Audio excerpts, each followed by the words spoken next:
Simula nang isilang ko si Baby Angelo, alam kong kakailanganin ko ng tulong. Hindi ko inasahan na ang tulong na darating ay magiging isang unos sa aming pamilya. Pumasok sa buhay namin si Joy. Maganda, bata, at may ngiti na kayang magpatunaw ng kahit sinong puso. Sa unang tingin perpekto siya. Mahinhin, masipag, at higit sa lahat, mapagmahal kay Angelo. Ma'am Liza, Sir Mark, ako na po ang bahala sa lahat, sabi niya nung unang araw. At totoo nga. Mula sa pagpapatulog kay Angelo hanggang sa pag-aasikaso ng bahay, lahat ay nasa ayos.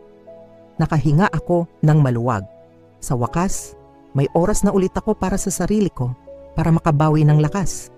Pero habang ako'y nagpapahinga, may ibang namumuo sa mga anino ng aming tahanan. Napansin ko ang mga pagbabago kay Mark, ang asawa ko. Dati, pag uwi niya galing trabaho, ako agad ang hahanapin. Ngayon, dumidiretso siya sa kwarto ni Angelo kung nasaan si Joy. Nung una inisip ko, natural lang. Excited siyang makita ang anak namin. Pero ang mga titig niya, hindi lang para sa sanggol. May kakaibang kislap sa kanyang mga mata tuwing mapapatingin siya kay Joy. Minsan, naabutan ko sila sa kusina. Gabi na. Pinapatimpla ni Mark si Joy ng kape. Ang lapit nila sa isa't isa, halos magkadikit na ang kanilang mga balikat. Nagtatawanan sila, may ibinubulong si Mark kay Joy na ikinapula ng pisngi nito. Para silang may sariling mundo. Nang makita nila ako, bigla silang natigilan, tila mga batang nahuling gumagawa ng kalokohan. Liza, gising ka pa pala, sabi ni Mark, halatang alanganin. Ngumiti lang ako, pero sa loob ko, nagsisimula ng kumulo ang dugo ko. Sinubukan kong isantabi ang mga duda. Baka pagod lang ako. Baka paranoid lang ako dahil sa postpartum hormones. Pero paulit-ulit ang mga eksena. Isang hapon, umuwi ako ng maaga mula sa grocery. Narinig ko ang hagik-gikan mula sa sala. Pagpasok ko, nakita ko si Mark na kinikiliti si Joy habang buhat nito si Angelo. Ang saya nila, parang isang perpektong pamilya. At ako ang estranghero sa sarili kong pamamahay. Isang gabi hindi ako makatulog. Bumaba ako para uminom ng tubig. Pagdaan ko sa tapat ng kwarto ni Joy, bahagyang bukas ang pinto. Narinig ko ang boses ni Mark, mahina at puno ng pagsusumamo. Joy, hindi ko na kaya. Nahuhulog na ako sa'yo. Nanigas ako sa kinatatayuan ko. Ang bawat salita ay parang patalim na tumutusok sa puso ko.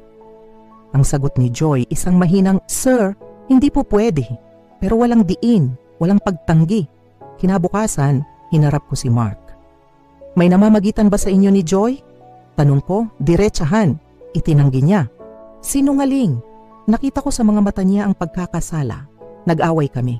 Sigawan, sumbatan. Sa gitna ng gulo, lumabas si Joy mula sa kanyang kwarto umiiyak. "Ma'am sir, aalis na lang po ako," sabi niya. Tila siya ang biktima. Pero hindi siya umalis. Kinumbinsi siya ni Mark na manatili. "Para sa bata," sabi niya sa akin. Isang malaking kasinungalingan para sa sarili niya. At ako nagtiis. Dahil sa anak ko. Dahil sa pag-asang baka sakaling maayos pa. Ang mga gabi ay naging mas malamig. Si Mark, laging ginagabi ng uwi. Ako, yakap-yakap si Angelo, umiiyak ng tahimik. Si Joy lalong gumaganda.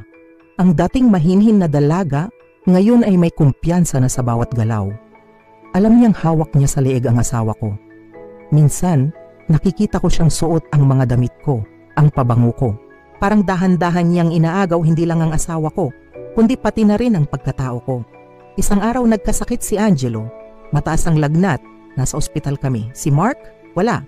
Hindi makontak. Si Joy nasa bahay. Nang tumawag ako sa landline, si Joy ang sumagot. "Hello? Ay, Ma'am Liza. Nasa banyo po si Sir Mark.